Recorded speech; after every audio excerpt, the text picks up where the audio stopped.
Olá e bem-vindos ao HFF. O meu nome é Mariana Passos, sou interna de Cardiologia de segundo ano e vou falar-vos da abordagem das síndromes coronárias agudas no serviço de urgência.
A dor torácica aguda é uma das principais causas de admissão no serviço de urgência e a sua avaliação constitui um grande desafio devido à grande variedade de causas possíveis, como é possível observar nesta tabela.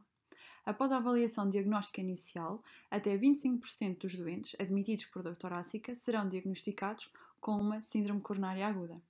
As outras principais causas de dor torácica aguda são, na maioria, causas benignas, incluindo patologias do trato gastrointestinal, pulmonar, do sistema musculoesquelético ou condições psicológicas, mas há causas potencialmente fatais que, apesar de pouco frequentes, não podem passar despercebidas e que por isso devem ser sempre consideradas no diagnóstico diferencial de síndrome coronária aguda, como é o caso do tromboembolismo pulmonar, da disseção aórtica.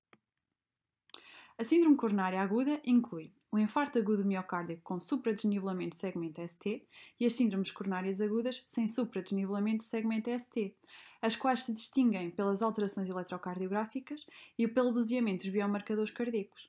Esta distinção tem importância para determinar a celeridade do tratamento, o tipo de tratamento, se invasivo ou não invasivo, e o prognóstico. O infarto agudo do miocárdio com supradesnivelamento do segmento ST habitualmente corresponde a uma oclusão coronária aguda total com isquemia transmural, cujo tratamento é a reperfusão imediata, seja através de angioplastia primária ou de fibrinólise. Na síndrome coronária aguda sem elevação do segmento ST, a distinção entre infarto agudo do miocárdio sem supra-ST e angina instável faz-se pela existência ou não de necrose miocárdica, traduzida por elevação dos biomarcadores cardíacos. Se houver necrose de cardiomiócitos, estamos perante um infarto agudo do miocárdio sem supradesnivelamento do segmento ST. Caso contrário, trata-se de uma angina instável, em que há sinais e sintomas de isquemia miocárdica sem que haja necrose celular.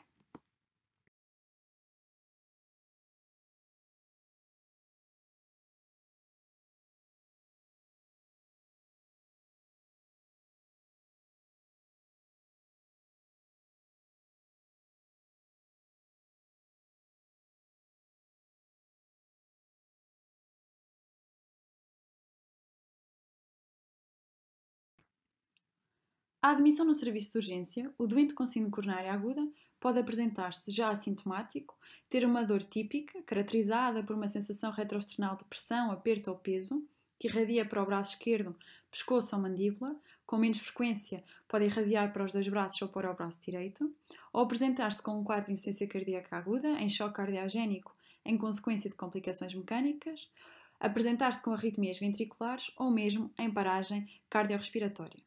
Se possível, deve ser realizada uma caracterização pormenorizada da dor torácica, pois pode ajudar no diagnóstico diferencial das causas de dor torácica aguda. Por exemplo, a dor que surge ou agrava com a tosse, uma dor tipo facada ou picada é menos a favor de síndrome coronária aguda, enquanto que o agravamento de sintomas com exercício físico e o alívio com o repouso aumentam a probabilidade de estarmos perante uma situação de isquemia miocárdica.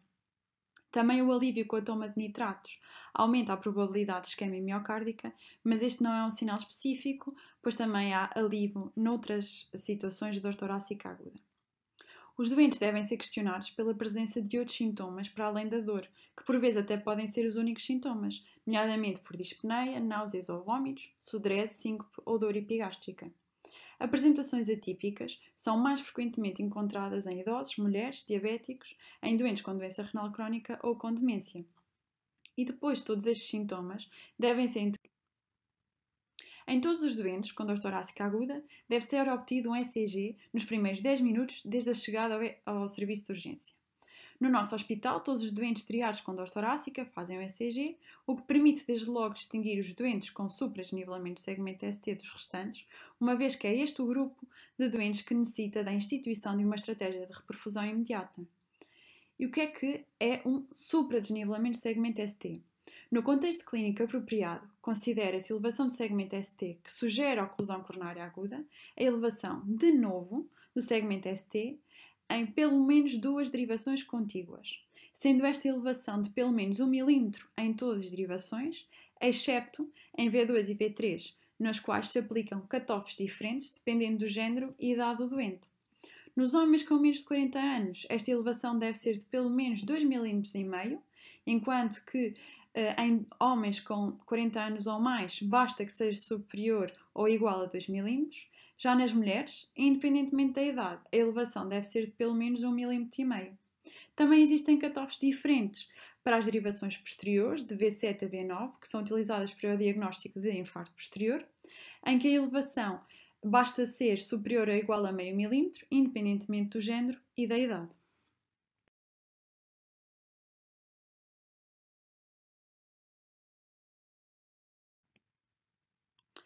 É possível, pelas derivações que traduzem a elevação do segmento ST, saber quais as regiões infartadas e, portanto, qual a artéria ou artérias que mais provavelmente estarão ocluídas. O mesmo não é possível no infarto agudo do miocárdio sem supradesnivelamento do segmento ST.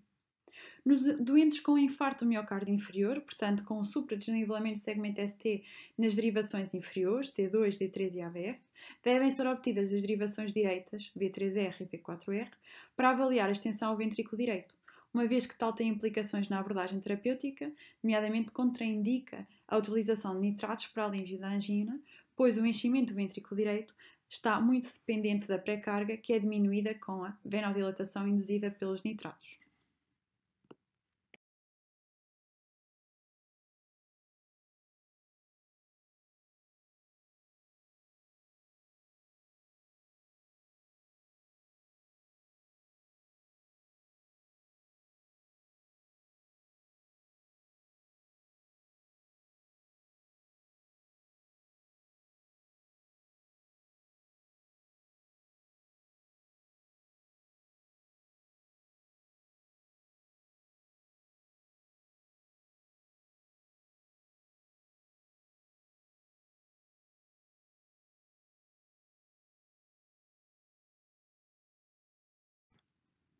Na síndrome coronária aguda sem elevação do segmento ST, as alterações eletrocardiográficas encontradas podem ser uma elevação transitória do segmento ST, ou seja, uma elevação com uma duração inferior a 20 minutos, isto do ponto de vista teórico, porque na realidade não vamos estar à espera para ver se reverte ou não. Pode ser encontrada uma depressão do segmento ST, inversão da onda T ou pseudonormalização da onda T, isto é, uma onda T positiva num doente com inversão da onda T no seu ECG basal, mas em mais de um terço dos doentes com síndrome coronária aguda, sem supradesnivelamento do segmento ST, o seu ECG é normal. Portanto, nestes doentes, caso se mantenha uma elevada suspeita de síndrome coronária aguda, nomeadamente num doente com dor persistente, com uma história clínica muito sugestiva, esta deve ser procurada de forma ativa, nomeadamente através da procura de alterações sugestivas de isquémia em derivações adicionais. Devemos pedir as derivações posteriores de V7 a V9 e as derivações direitas, V3R e V4R. comparar com ECGs prévios e fazer uma repetição de forma seriada do ECG. Alterações dinâmicas do segmento STT, no ECG inicial inocente, sobretudo num doente com dor persistente, é altamente sugestivo de isquemia ativa.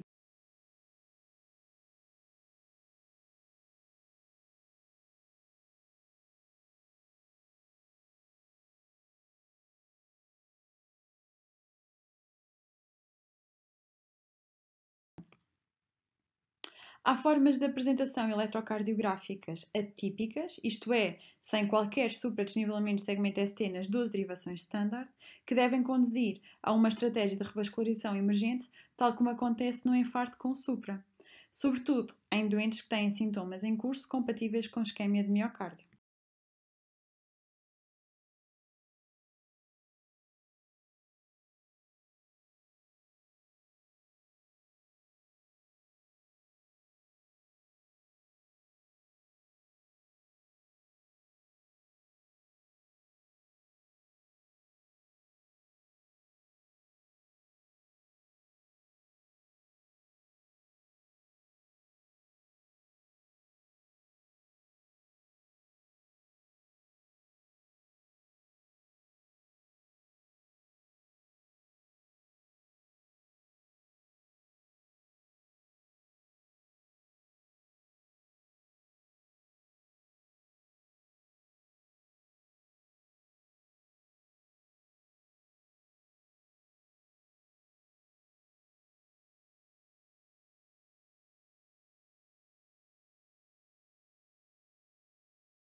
É o caso dos doentes com perturbação da condução intraventricular, isto é, com bloqueio completo do ramo esquerdo ou do ramo direito, que, sendo novo num doente com suspeita clínica de isquemia ativa, podem ser equivalentes de infarto com supradesnivelamento de segmento ST, pois o mais provável é que o bloqueio resulte da isquemia do tecido de condução.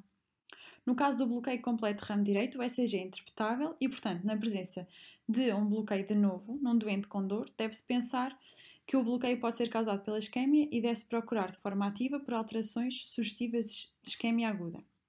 Já no bloqueio completo de ramo esquerdo, a interpretação do ECG é mais difícil e por isso devem-se utilizar os critérios de Segar-Bossa, que se podem resumir da seguinte maneira: presença de um supradesnivelamento de segmento ST concordante com QRS predominantemente positivo em qualquer derivação, um infradesnivelamento de segmento ST concordante com QRS predominantemente negativo em V1, V2 ou V3, ou um supradesnivelamento de segmento ST marcadamente discordante com QRS predominantemente negativo em qualquer derivação. Uma pontuação maior ou igual a 3 tem uma especificidade de 90% para o diagnóstico de infarto agudo de miocárdio. Nos doentes com ritmo de pacing ventricular, em que o pacemaker estimula o ventrículo direito, o ventrículo esquerdo é o último a despolarizar, resultando num ECG com um padrão de bloqueio completo de ramo esquerdo. Estes critérios de Segar-Bossa também se aplicam ao diagnóstico. Uma outra apresentação atípica é a do infarto agudo de miocárdio da parede posterior, que se caracteriza por uma depressão isolada do segmento ST superior ou igual a meio milímetro nas derivações anteriores, de V1 a V3, e por uma elevação do segmento ST superior ou igual a meio milímetro nas derivações da parede posterior, de V7 a V9. Mais uma vez, realça a importância de obter derivações adicionais em ECGs inconclusivos. Este caso seria erradamente classificado como um infarto sem supradesnivelamento de segmento ST se não fossem obtidas as derivações posteriores.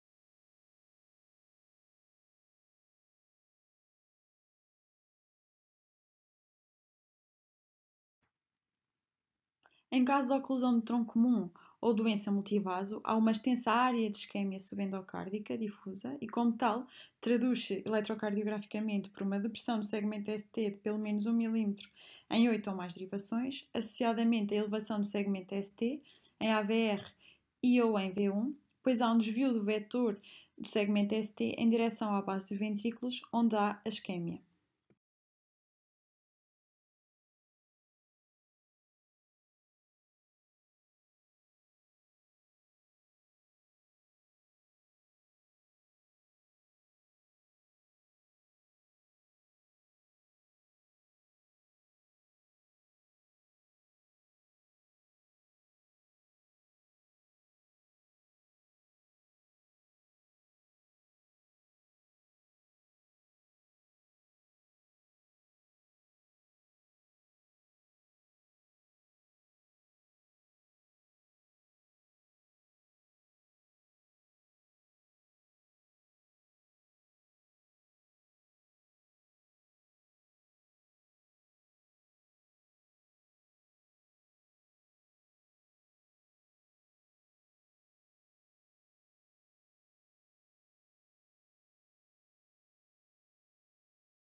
Um outro caso particular é o dos doentes com oclusão coronária aguda, que são observados numa fase muito precoce de evolução da isquemia.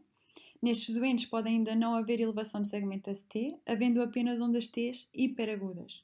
Portanto, se dúvida clínica, com uma alta suspeita, deve-se repetir o ECG passado cerca de 5 a 10 minutos, que em caso de infarto agudo de miocárdio haverá uma progressão do ECG, nomeadamente com desenvolvimento de um supradesnivelamento do segmento ST. De facto, as alterações eletrocardiográficas do infarto agudo de miocárdio são dinâmicas. Numa fase muito precoce, há apenas ondas T hiperagudas. Seguidamente, nos primeiros minutos a horas, ocorre elevação do ponto J com o surgimento de um supra-desnivelamento do segmento ST claro. Se o doente não for revascularizado atempadamente, desenvolvem-se ondas Q, que traduzem perda de miocárdio viável, tanto do ponto de vista elétrico como mecânico. Após alguns dias, ocorre o retorno do segmento ST ao normal e a inversão das ondas T, que persiste por semanas a meses com posterior regressão ao seu padrão basal.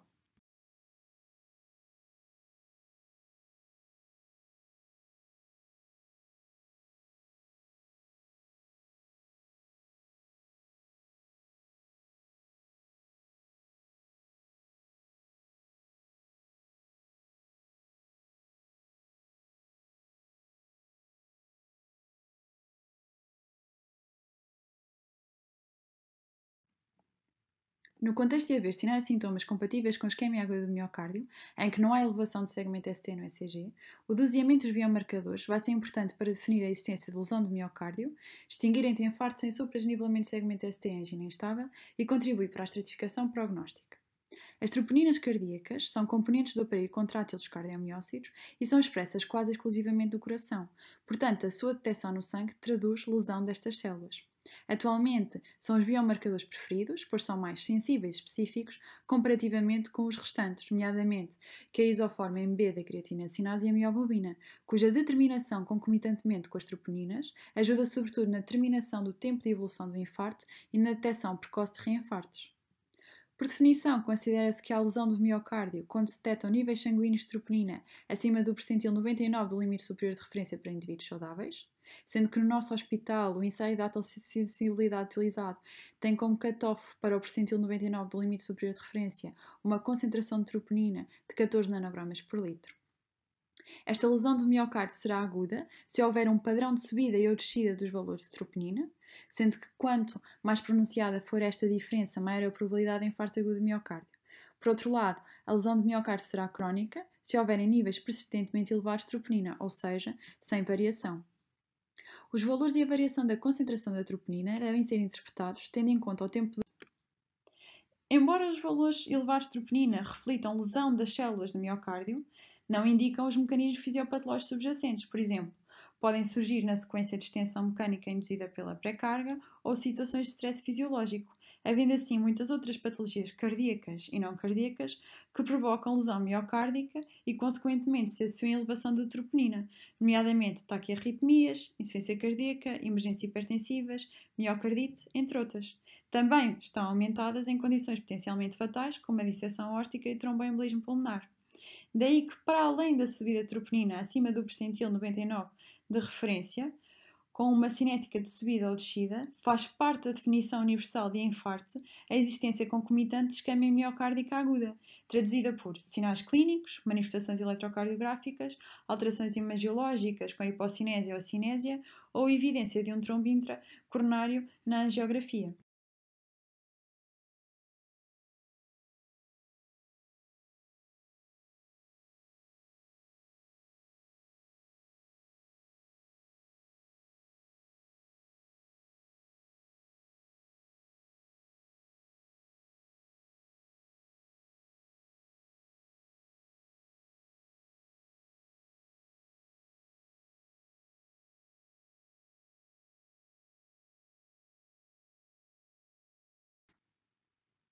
Existem algoritmos de determinação de troponina. O mais frequentemente usado na urgência, o que é usado na urgência do HFF, é o das 0 e 3 horas. Significa isto que se corre troponina à admissão, corresponde às 0 horas, e 3 horas depois, para ver se efetivamente existe variação dos seus níveis. Os algoritmos atualmente mais recomendados são os da 0 hora ou 2 horas, mas estes apenas são passíveis de ser aplicados se os laboratórios de urgência tiverem os ensaios específicos para esses algoritmos, que são ensaios de troponina com cutoffs bem definidos. Temos aqui nesta imagem representado o algoritmo de inclusão e exclusão de síndrome coronária aguda sem supradesnivelamento de segmento ST, consoante os valores de troponina, e que diz o seguinte: pode ser excluído o diagnóstico de síndrome coronária aguda se o valor de troponina for muito baixo logo à admissão, especialmente no doente com dor com mais de 3 horas de evolução, ou se o valor de troponina for baixo logo à admissão e não se verificar uma variação significativa no seu doseamento seriado. Nestas situações, devemos pensar em causas alternativas para a dor torácica. Pelo contrário, se o doente se apresentar com o valor à admissão logo considerado alto, ou se tiver uma variação significativa, ou seja, uma variação superior a 20% em relação ao valor à admissão, passa para o braço de Ruoline de síndrome coronária aguda, com uma alta probabilidade de infarto sem supradesnivelamento de segmento ST. E a decisão entre seguir uma abordagem invasiva ou não invasiva vai depender da estratificação do risco, que vamos ver mais à frente como é que é. Apresenta aqui o algoritmo dos timings de atuação no infarto com supradesnivelamento de segmento ST e que ajudam a definir qual a estratégia de reperfusão inicial, se angioplastia primária ou fibrinólise, sendo a mais recomendada a angioplastia primária. No caso do hospital, que é um centro com sala de hemodinâmica, temos aqui dois cenários possíveis para a ativação da via verde coronária. Ou o doente chamou o 112 e o diagnóstico é feito pela equipa de pré-hospitalar que realizou o ECG, que contacta a cardiologia e o doente é imediatamente admitido na sala de reanimação ou diretamente na sala de hemodinâmica, e neste caso a angioplastia deve ser realizada em até 90 minutos, ou então o doente deslocou-se pelos seus próprios meios para o HFF e o diagnóstico é feito à admissão pelo técnico de cardiopneumologia ou pelo médico dos balcões, que contacta a cardiologia e o doente é encaminhado para a sala de reanimação. Nesta situação, a angioplastia tem de ser realizada em até 60 minutos.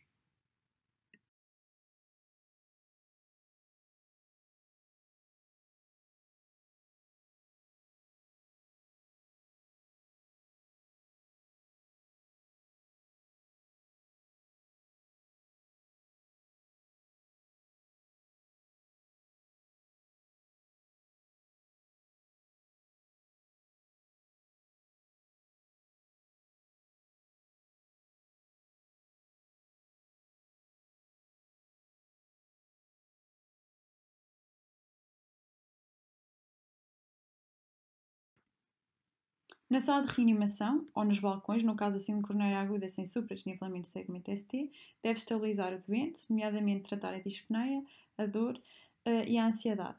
Só está indicado iniciar a oxigenoterapia em doentes com sinais de dificuldade respiratória ou com desaturação marcada, com uma saturação periférica de oxigênio inferior a 90%, tendo como alvo uma saturação periférica superior ou igual a 95%. Isto porque em ensaios clínicos foi evidente que uma estratégia de oxigenoterapia em todos os doentes por rotina resulta num aumento da área de infarto.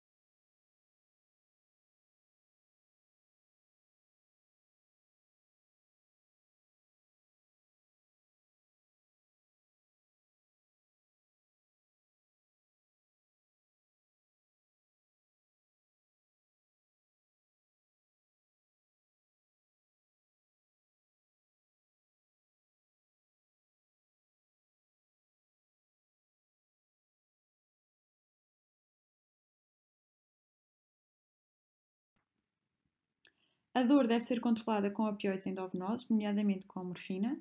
É necessário ter em conta os seus efeitos eméticos e, por isso, administrar concomitantemente um antiemético, como a metoclopramida ou ondansetron. Os nitratos sublinguais ou endovenosos, estes últimos mais eficazes, têm uma ação rápida e são úteis no alívio da dor resultante da isquemia aguda, sobretudo em doentes sem oclusão coronária completa, portanto sem supradesnivelamento do segmento ST, e em doentes hipertensos. Estão contraindicados em doentes hipotensos e em doentes com infarto inferior, particularmente se houver extensão ao ventrículo direito, que são doentes mais suscetíveis do ponto de vista hemodinâmico. Estão ainda contraindicados em doentes que tomaram inibidores da fosfodiesterase 5 para a disfunção erétil. Estes doentes têm uma ativação simpática muito marcada, estão muito ansiosos e, portanto, fazer uma benzodiazepina vai controlar a hiperativação do sistema nervoso simpático, que aumenta o consumo de oxigênio pelo miocárdio, contribuindo para aumentar a área do infarto.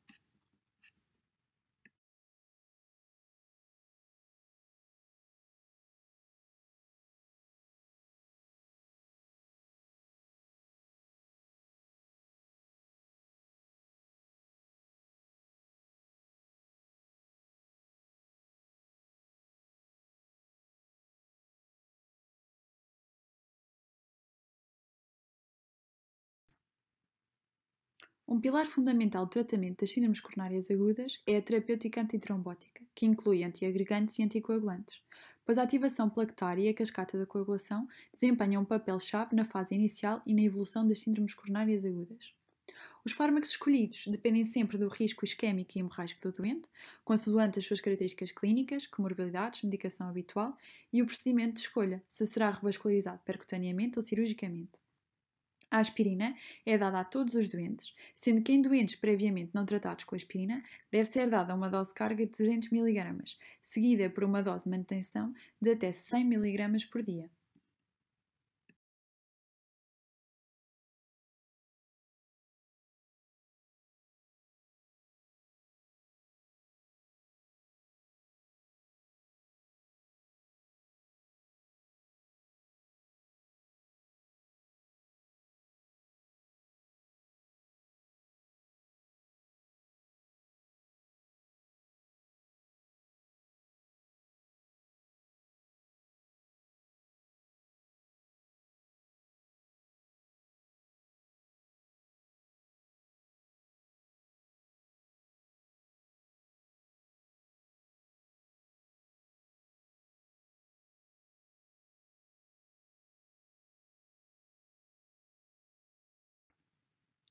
Quanto aos inibidores da P2Y12, os mais potentes são o prasugrel e o ticagrelor, e por isso devem ser os escolhidos se não houver contraindicações.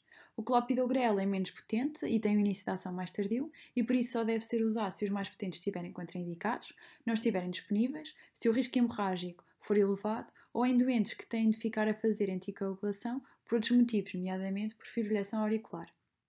Apesar de o tratamento previamente à angiografia coronária com inibidor da P2Y12 ser o ideal para obter uma inibição plaquetária suficiente na altura da angioplastia, com base na evidência disponível, não é recomendado o pré-tratamento por rotina com inibidor da P2Y12 nas síndromes coronárias agudas sem supradesnivelamento do segmento ST, sobretudo se a anatomia coronária for desconhecida e estiver planeada uma estratégia invasiva precoce, isto é, em menos de 24 horas.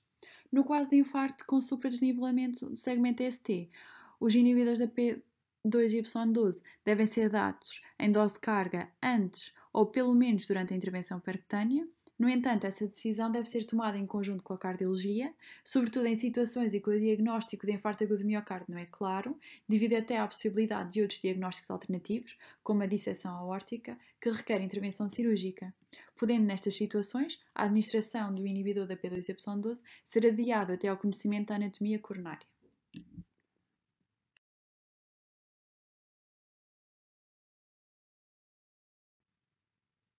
A anticoagulação está recomendada em adição à antiagregação em todos os doentes durante a angioplastia. No infarto com supradesnivelamento do segmento ST, a heparina não fracionada é o anticoagulante de escolha preferencial devido ao seu perfil de risco-benefício mais favorável, com capacidade de reversão em caso de necessidade. A enoxaparina endovenosa também pode ser considerada e, em caso de trombocitopenia induzida pela heparina, a bivalirudina é uma alternativa. No infarto sem supradesnivelamento de segmento ST, depende do timing da revascularização. Se o doente não vai ser submetido imediatamente a uma estratégia invasiva, o mais recomendado é o Fondaparinux, por ter um melhor perfil de eficácia e segurança, com menor risco hemorrágico em comparação com os restantes fármacos, independentemente da estratégia que virá a ser seguida. Em alternativa ao Fondaparinux pode ser usada a enoxaparina ou a heparina fracionada.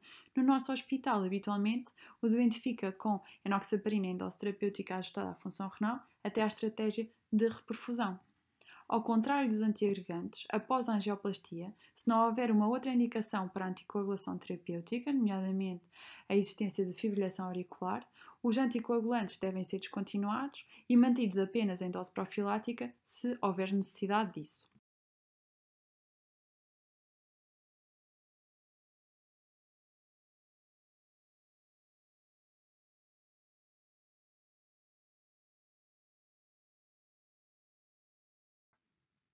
Mas afinal, quando é que o doente deve ser revascularizado? Na verdade, a presença de um supradesnivelamento de segmento ST não indica sempre necessidade de uma estratégia de revascularização imediata. O timing desde o início dos sintomas ajuda a decidir a melhor altura para a revascularização. Nas primeiras 12 horas, a revascularização imediata está claramente recomendada e também o está até 48 a 72 horas em caso de sinais de isquemia persistente, com sintomas, instabilidade hemodinâmica ou arrítmica. Se existirem mais de 48 horas de evolução, não devem ser submetidos de forma rotineira à angioplastia primária, pois à partida já perderam viabilidade miocárdica no território infartado e por isso devem ser primeiro avaliados em termos da viabilidade miocárdica e, se tiverem viabilidade, decidir qual é a estratégia de revascularização ideal dependendo da anatomia coronária. Isto em doentes estáveis, pois em doentes instáveis, com insuficiência cardíaca aguda grave, choque cardiogénico e estabilidade elétrica marcada, independentemente do tempo de evolução do infarto, é para ir para a sala de hemodinâmica imediatamente.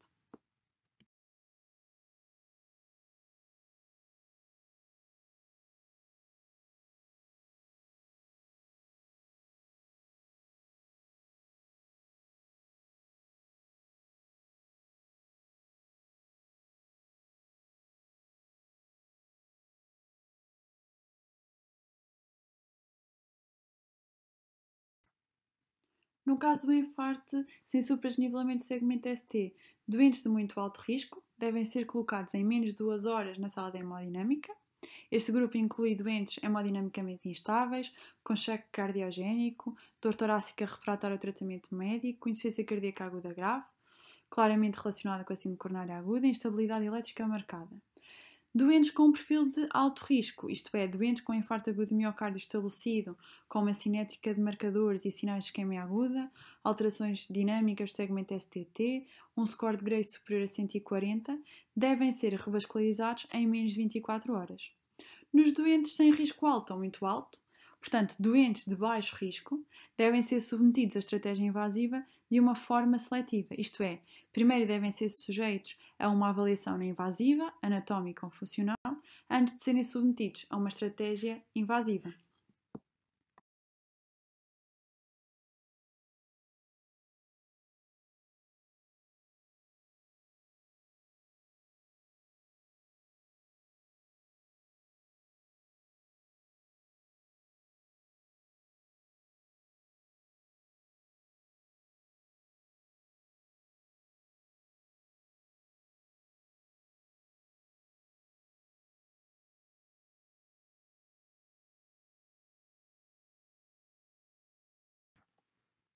Para finalizar, deixo aqui a tabela terapêutica que deve ser realizada num doente com diagnóstico de síndrome coronária aguda sem supradesnivelamento de segmento ST, que muitas vezes, enquanto aguarda pela realização de uma estratégia invasiva, fica monitorizado no SO e em que a vossa colaboração vai ser muitas vezes pedida.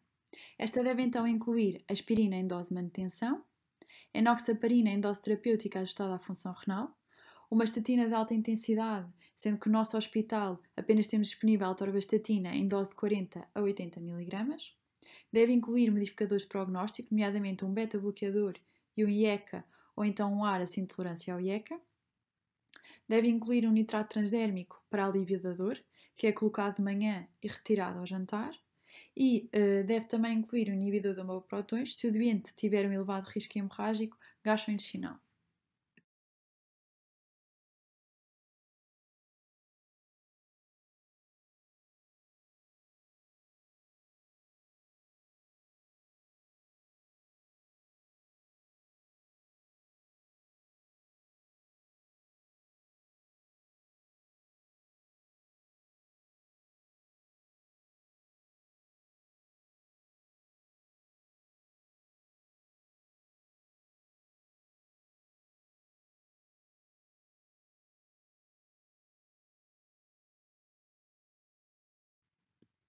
Com mensagens finais, gostava de realçar a importância do ECG como um exame prioritário no doente com suspeita de síndrome coronária aguda, pois permite distinguir desde logo os doentes com infarto com supradesnivelamento de segmento ST dos restantes, pois são estes que necessitam realizar uma terapêutica de reperfusão imediata.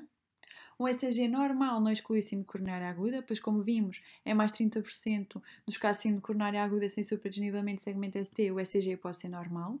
Na verdade, as alterações eletrocardiográficas têm um caráter evolutivo no infarto agudo de miocárdio e, por isso, em doentes com elevada suspeita de síndrome coronária aguda, este deve ser repetido.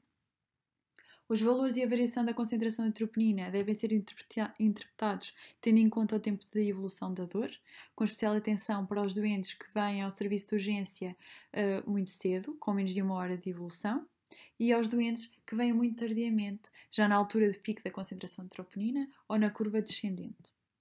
Existem várias causas, para além do infarto agudo de miocárdio, para a elevação da troponina, daí que para a definição de infarto agudo de miocárdio, para além da elevação de troponina, tem de haver um contexto clínico de isquemia miocárdica aguda.